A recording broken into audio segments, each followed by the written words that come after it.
नमस्कार, बहुत स्वागत है आपका। न्यूज 18 देख रहे हैं आप और मैं हूं आपके साथ अंशिका पाठक। बांग्लादेश में हिंदुओं पर बढ़ते अत्याचार के खिलाफ देश भर में आक्रोश देखने को मिल रहा है। दिल्ली में भी बांग्लादेश हाई कमीशन के बाहर विश्व हिंदू परिषद समेत हिंदूवादी संगठनों का उग्र प्रदर्शन देखने को मिला। हिंदू संगठनों ने बांग्लादेश सरकार के खिलाफ जमकर नारेबाजी की। तो वहीं राजधानी भोपाल में भी बोर्ड ऑफिस पर भी ऐसा ही कुछ नजारा था। यहां हिंदूवादी संगठनों ने बांग्लादेश में हिंदुओं की हत्या पर कड़ी आपत्ति जताई है। इन सब के बीच कांग्रेस के दिग्गज नेता और एमपी के पूर्व मुख्यमंत्री रह चुके दिग्विजय सिंह ने बांग्लादेश में हिंदुओं पर हो रहे हमले को भारत में अल्पसंख्यकों पर अत्याचार का रिएक्शन बताया। उन्होंने कहा है कि भारत में कट्टरपंथी ताकतें अल्पसंख्यकों पर कार्रवाई कर रही हैं, बांग्लादेश में उसका रिएक्शन है, जिसके बाद से ही प्रदेश का सियासी पारा चढ़ गया है। दिग्विजय सिंह के बयान पर बीजेपी विधायक रामेश्वर शर्मा ने पलटवार किया और कहा, हिंदुस्तान में ऐसी कौन सी घटना हुई बताएं। रामेश्वर शर्मा ने कहा है कि दिग्विजय सिंह कट्टरवाद, आतंकवाद को सहारा दे रहे हैं। ये 4 तस्वीर आपके टेलीविजन स्क्रीन पर है। ये तो बहुत कम है। ये तो जम्मू, दिल्ली और किश्तवाड़, हैदराबाद की तस्वीर हम आपको दिखा रहे हैं। इसके अलावा भी बहुत ज्यादा गुस्सा और आक्रोश देखने को मिल रहा है और भोपाल में भी जो है गुस्से और आक्रोश की तस्वीरें दिखाई दी हैं। भोपाल में भी हिंदू संगठन की तरफ से, कार्यकर्ताओं की तरफ से जो है आक्रोश जाहिर किया गया। जम्मू, दिल्ली, किश्तवाड़, हैदराबाद के बाद आपको तस्वीर दिखाएंगे हम भोपाल की भी। लेकिन इस बीच आप पहले ये समझिए कि इस वक्त ये हो क्या रहा है, चल क्या रहा है पूरे देश भर में। बांग्लादेश में जो कुछ भी हुआ उसको लेकर विरोध और गुस्सा भारत में, जम्मू से लेकर दिल्ली, किश्तवाड़, हैदराबाद, ये तस्वीर आपको दिखा रहे हैं जहां विरोध प्रदर्शन और बांग्लादेश में जो अत्याचार हो रहा है उसको लेकर न्याय की मांग की जा रही है। तो आखिर सवाल ये है कि बांग्लादेश में ये चल क्या रहा है, कोई इसका जिम्मेदार लेने वाला क्यों नहीं सामने आ रहा। बांग्लादेश में हिंदुओं पर हमला हुआ, अब तक क्या हुआ इसे आपको बताते हैं। 2024 में हिंदुओं के घरों, मंदिरों पर हमला किया गया, 157 हिंदू परिवारों का घर लूटा और जला दिया गया। 2025 में 11 हत्याएं की गई और 3 बलात्कार समेत 92 केस दर्ज हुए हैं। मंदिर पर 25 हमले हुए हैं और तोड़फोड़ की 28 घटनाएं सामने आई हैं। 2024 से 2025 क्या क्या हुआ ये देखिए। बांग्लादेश में हिंदुओं पर हमला कहां कहां हुआ, खुलना में हुआ है और जशोर इलाके में हुआ है यह हमला। इसके अलावा और भी कई इलाके हैं, सटखीरा वाले इलाके में हमला हुआ। तो हिंदुओं पर जहां जहां हमले हुए हैं बांग्लादेश में, वहां वहां क्या तस्वीर थी ये भी हम आपको दिखा रहे हैं। ढाका में भी जो है हमला हुआ है, चटगांव में भी जो है हमला हुआ है हिंदुओं पर बांग्लादेश में। और इसी का गुस्सा और आक्रोश अब भारत में लोगों के बीच दिखाई दे रहा है। लोगों का यही कहना है कि एक्शन ले भारत भी, और भारत सरकार की तरफ से कहा जा रहा है, भारत सरकार से गुहार लगाई जा रही है कि इस मामले में एक्शन की जरूरत है। देखिए, बांग्लादेश में जब से इस प्रकार का जो आंदोलन होकर सरकार बदली है, वहां वो सारे तत्व हैं जो कि धार्मिक उन्माद फैलाकर राजनीति करते हैं, जिनका विरोध शेख हसीना करती थी, जिनका विरोध शेख मुजीब साहब ने किया था। ये जो हालात हमारे देश में है, यहाँ वही धर्मांध फैलाने वाले कट्टरपंथी ताकतें जो हैं, जिस प्रकार से अल्पसंख्यक समुदाय के खिलाफ जो कार्रवाई कर रहे हैं, वही रिएक्शन वहां। दिग्विजय सिंह जी इतने बड़े नेता होने के कारण, भूल से मध्य प्रदेश के 10 साल मुख्यमंत्री रहने के कारण भी, राज्यसभा के सदस्य होने के बाद भी दिग्विजय सिंह जी ये तय नहीं कर पा रहे कि वो हिंदुस्तान के नागरिक है कि पाकिस्तान के आईएसआई के एजेंट हैं, वो अलकायदा के एजेंट हैं क्या, या वो अंतर्राष्ट्रीय आतंकवादियों ने उनको कोई सुपारी दे रखी है कि आपको उनकी तरफ से प्रवक्ता बनकर रहना है। पश्चिम बांग्लादेश में जो हिंदुओं के साथ, निर्दोषों के साथ जो अन्याय अत्याचार हो रहा है, उसमें हिंदुस्तान में ऐसी कौन सी घटना हुई जिससे यहाँ के मुसलमानों को बाहर रिएक्शन हुआ, बताइए। और अभी हाल ही में ऑस्ट्रेलिया कहां पर जो हमला हुआ था, वहां पर जो निर्दोषों को मारा गया, वो कौन सा रिएक्शन था। आतंकवाद का समर्थन करोगे दिग्विजय सिंह जी तो ध्यान रखिए, हिंदुस्तान की जनता सब जानती है। तो आप सुन रहे थे रामेश्वर शर्मा को और साथ ही दिग्विजय सिंह को भी आपने सुना, उनका क्या कहना था इस पर। एक तरफ दिग्विजय सिंह कह रहे हैं कि देश में अल्पसंख्यकों अल्पसंख्यकों को लेकर जो माहौल है उसी का रिएक्शन बांग्लादेश में देखने को मिल रहा है। इस पर हम करेंगे चर्चा। हमारे साथ डॉक्टर राम पांडे कांग्रेस के प्रवक्ता है, योगेश गुप्ता बीजेपी से हमारे साथ प्रवक्ता जुड़ गए हैं, इमरान खोकर हमारे साथ मुस्लिम स्कॉलर हैं। आप सभी का बहुत स्वागत है। सबसे पहला रिएक्शन मैं लेना चाहूंगी योगेश गुप्ता जी आप ही से। एक तरफ दिग्विजय सिंह ये कह रहे हैं कि अल्पसंख्यकों के साथ जैसा माहौल देश में क्रिएट किया जा रहा है उसी का रिएक्शन बांग्लादेश में देखने को मिल रहा है, आप क्या कहेंगे इस पर? रूप से माननीय दिग्विजय सिंह जी का दिमागी संतुलन गड़बड़ा चुका है। वो हमेशा देश विरोधी ताकतों को सपोर्ट करते हैं, डायरेक्टली या इनडायरेक्टली आतंकवादियों को जी कहकर संबोधित करते हैं और हमेशा अल्पसंख्यक वर्ग के पक्ष में बात करते हैं। बहुसंख्यक वर्ग को हमेशा से वो हाशिए पर रखते आए हैं। ये सारे देश ने और हमारे प्रदेश ने भली भांति देखा है, समझा है, जाना है। तो ये दिग्विजय सिंह के मुंह से निकला हुआ बयान मैं समझता हूं, जैसा कि हमारे विधायक माननीय रामेश्वर शर्मा जी ने भी कहा कि ऐसी कौन सी घटना भारत में या मध्य प्रदेश में हुई है जिसको दिग्विजय सिंह जी बांग्लादेश की घटनाओं से जोड़कर बता रहे हैं। तो मैं तो समझता हूं कि दिग्विजय सिंह की उस हताशा को, कांग्रेस की पार्टी की उस हताशा को बयान मद्देनजर रखता है कि एसआईआर को लेकर जो घुसपैठियों को सरकार ने बाहर का रास्ता दिखाया है, निश्चित रूप से ये कहीं ना कहीं अप्रत्यक्ष रूप से घुसपैठियों के समर्थन में इस प्रकार का बयान दिग्विजय सिंह के मुंह से आ रहा है। और कांग्रेस के युवराज भी हमेशा यही करते हैं, विदेशों में जाके देश की गरिमा को तार-तार ठीक है। राम पांडे जी, भारत को बदनाम करने का कोई मौका नहीं जल्दी से मैं उनसे ले लेती हूँ, जो दोबारा आपके पास आऊंगी। डॉक्टर राम पांडे जी, कौन से अल्पसंख्यक को इस तरह चौराहे पर लटका कर जलाया गया? कौन सी बच्ची की गलती रही जो यहाँ पर बच्ची के साथ बर्बरता की गई? क्या ऐसी कोई तस्वीर हमने यहाँ देखी जो दिग्विजय सिंह कह रहे हैं कि अल्पसंख्यकों के साथ जो यहाँ पर बर्ताव किया जा रहा है उसी का रिएक्शन है बांग्लादेश में? बीजेपी भी यही सवाल कर रही है। जी, एक बार तो हम सब दिग्विजय सिंह जी की बात को गलत मान लेते हैं कि भारत में अल्पसंख्यकों पर कोई अत्याचार नहीं हो रहा है, उनका सम्मान होता है। उनके घर के किसी एक सदस्य ने कोई गलती कर दी हो या नहीं भी कर दी हो तो उनके घर पर जो बुलडोजर चलाया जाता है हम उसको भी गलत मान लेते हैं। उनको घुसपैठिया कहा जाता है वो भी हम गलत मान लेते हैं। उनको पाकिस्तानी देशद्रोही कहा जाता है वो भी हम गलत मान लेते हैं। लेकिन ये तो सत्य है ना कि बांग्लादेश में हिंदुओं पर अत्याचार हो रहा है। मुझसे स्वयं से नहीं देखा गया, सोशल मीडिया पर एक हिंदू को पेड़ से लटकाया गया, उस पर लाठियां बरसाई गई, उसके बाद पेट्रोल से आग लगाकर उसको मार दिया गया। लेकिन भारतीय जनता पार्टी की सरकार ने बांग्लादेश से एक सवाल नहीं पूछा है अभी तक।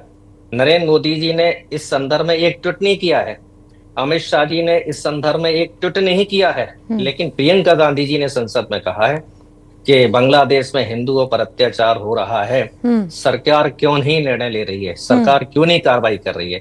देखिए, विपक्ष तो कार्रवाई नहीं कर सकता है ना, विपक्ष के पास न सेना है ना दूसरी जो एजेंसियां हैं वो है। ये ताकत गृह मंत्री को और प्रधानमंत्री को दी गई है। तो क्यों नहीं, जब वहां हम आपके चैनल पर भी देख रहे हैं कि 2023 में इतने हिंदुओं को मारा, 2024 में इतने हिंदुओं को मारा, 2025 में इतने हिंदुओं को मारा, जब हिंदुओं को बांग्लादेश में मारा जा रहा है तो नरेंद्र मोदी, अमित शाह, भारतीय जनता पार्टी क्यों बांग्लादेश पर कार्रवाई करने से हिचकिचाती है? कार्रवाई छोड़ दीजिए, क्यों बांग्लादेश से सवाल तक नहीं पूछते हैं कि आप ऐसा क्यों कर रहे हैं? जब ट्रंप हथकड़ियां लगाकर भेजता है तो ट्रंप से नहीं पूछा। चलिए, ट्रंप की बीजेपी कहती है उनकी इकोनॉमी बड़ी है, बांग्लादेश की इकोनॉमी तो छोटी है ना। आखिर क्या कारण है कि बांग्लादेश में इस सवाल को योगेश जी से जरूर इस सवाल का जवाब मैं लूंगी, लेकिन उससे पहले एक छोटा सा रिएक्शन इमरान खोकर जी हमारे साथ बने हुए मुस्लिम स्कॉलर।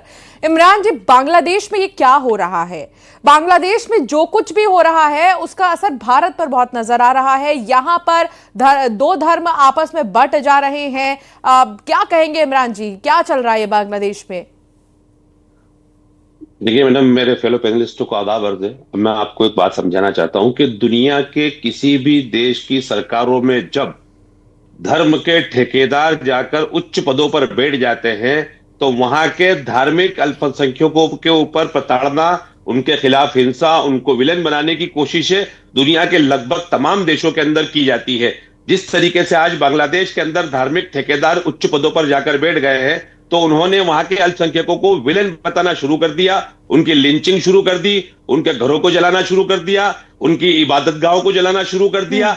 ये मेजोरिटेरियन पॉलिटिक्स का एक बहुत ही भद्दा सा उदाहरण है।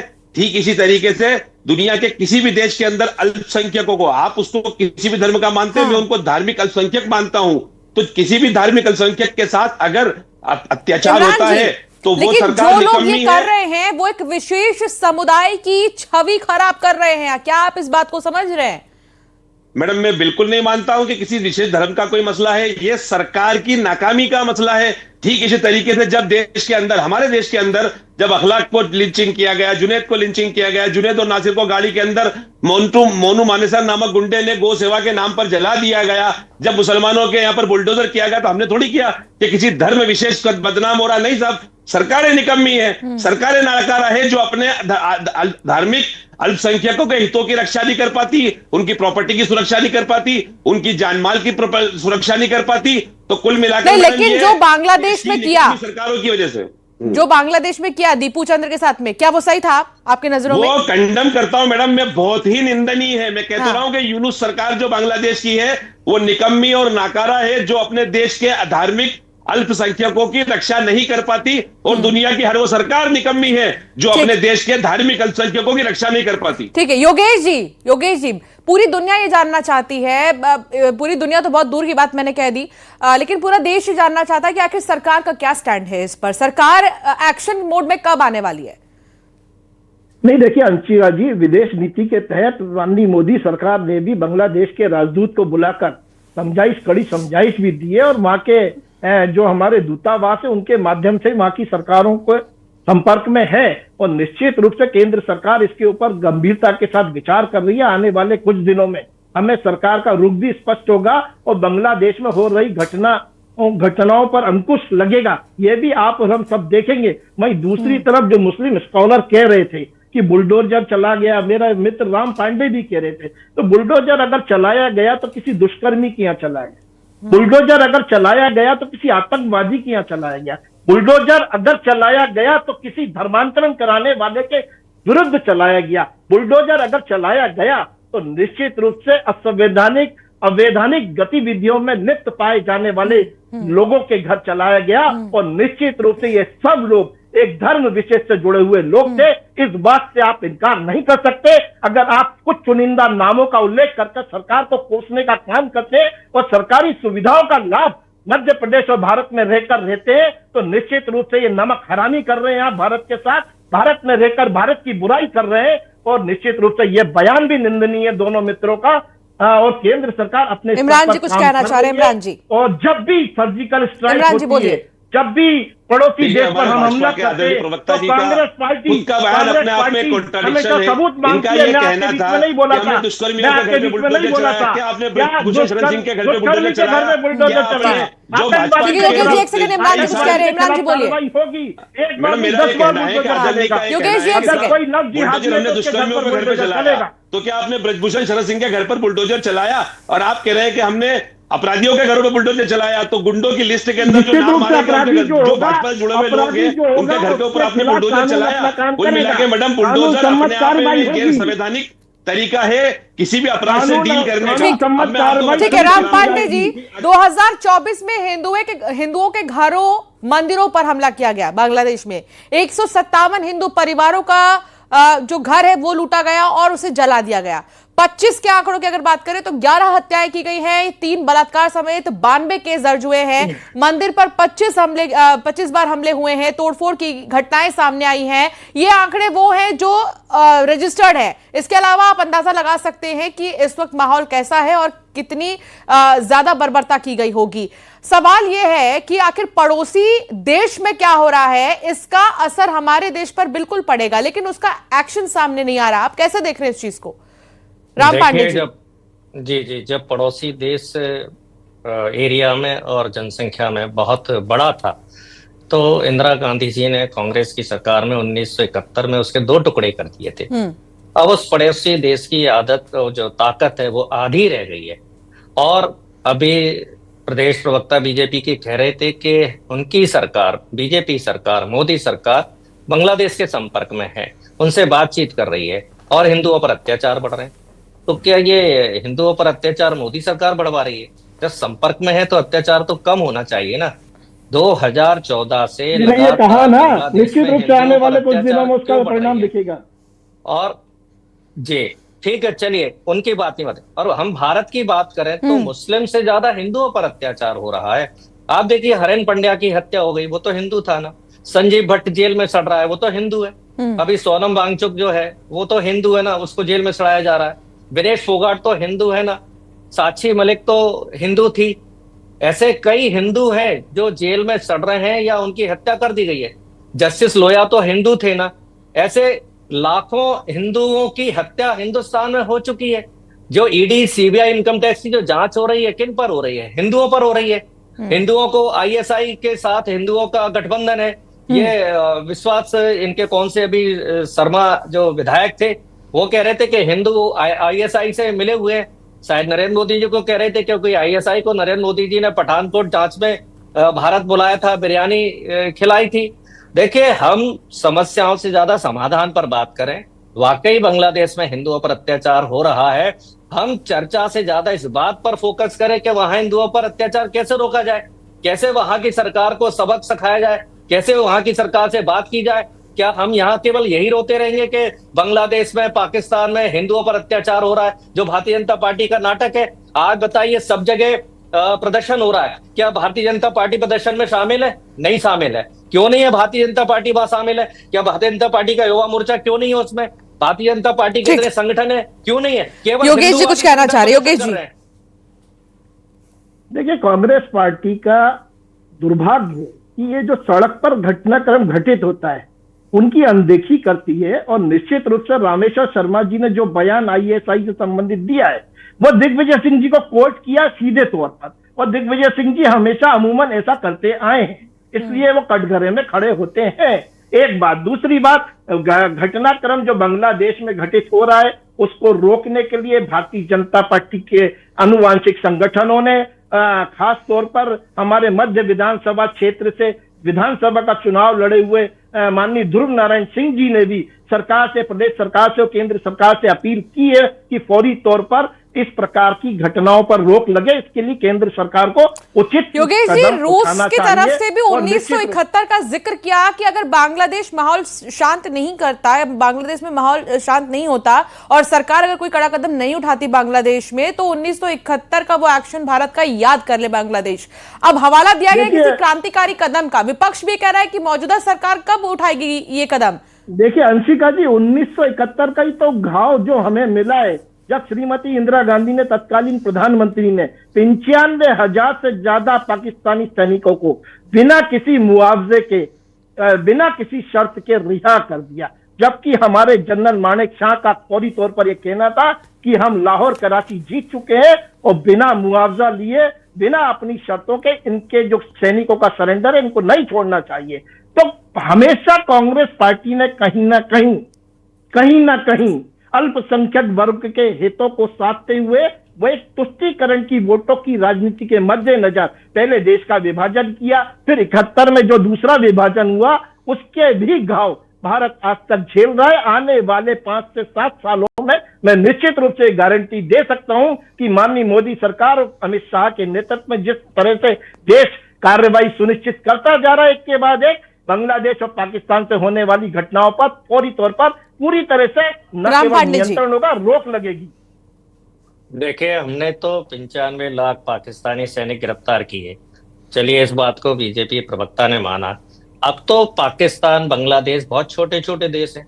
आप तो उनके 2 करोड़ सैनिक गिरफ्तार कीजिए, आपको उनका जो करना है सो कीजिए। वहां जो हिंदुओं पर अत्याचार हो रहा है, हम तो ये कह रहे हैं कि आप उनसे बदला लीजिए। फिर कार्रवाई के सबूत मांगेंगे, आपकी बातचीत के सबूत मांगते हो, लॉन्च पैड दबाओगे उसके सबूत मांगेंगे। आप हिंदुस्तान के हिंदुओं को बताते हैं कि आतंकवादियों से मिले हुए हैं, उनके पास कोई सबूत नहीं होते हैं, फिर माफी मांगते हैं। उमा भारती जी भी दिग्विजय सिंह जी पर ऐसे आरोप लगाकर कोर्ट में माफी मांग चुकी हैं। ये लोग दिग्विजय सिंह जी के विरोध में एक आरोप आज तक सिद्ध नहीं कर पाए हैं। सबसे बड़ी बात यही है कि जो बांग्लादेश जो कर रहा है उसका जवाब देना चाहिए। और मैं ये पूछता हूं कि जब विधानसभा होती है, संसद होती है, तो जब हिंदुओं पर बाहर अत्याचार होता है बांग्लादेश और पाकिस्तान में, तो कांग्रेस के सांसद ये आवाज क्यों उठाते हैं या कांग्रेस के विधायक की आवाज क्यों उठाते हैं? बीजेपी के विधायक सांसद क्यों चुप रहते हैं जब बांग्लादेश और पाकिस्तान में हिंदुओं पर अत्याचार होता है?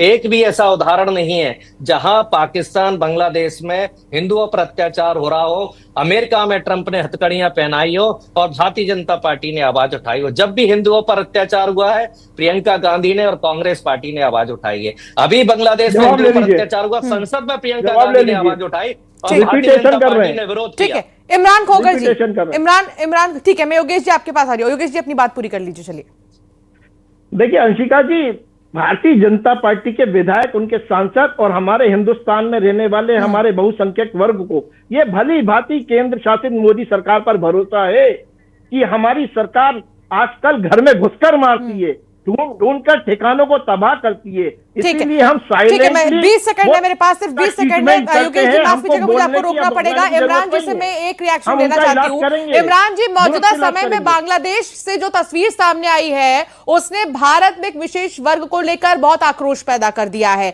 सवाल यह है इमरान जी कि जो माहौल क्रिएट हो रहा है वो नहीं होना चाहिए, एक संदेश देना चाहिए। ऐसे में आप कैसे देख रहे हैं बांग्लादेश सरकार को किस तरीके के कदम उठाने चाहिए ऐसे लोगों के खिलाफ? आपकी राय क्या है इस पर इमरान जी? देखिए अंशिका जी, मेरा बहुत सीधा सा कहना है कि दुनिया के किसी भी देश के धार्मिक अल्पसंख्यकों पर अगर अत्याचार होता है तो वो सरकार निकम्मी है और हमारी सरकार को वहां पर स्ट्रिक्ट एक्शन लेना चाहिए।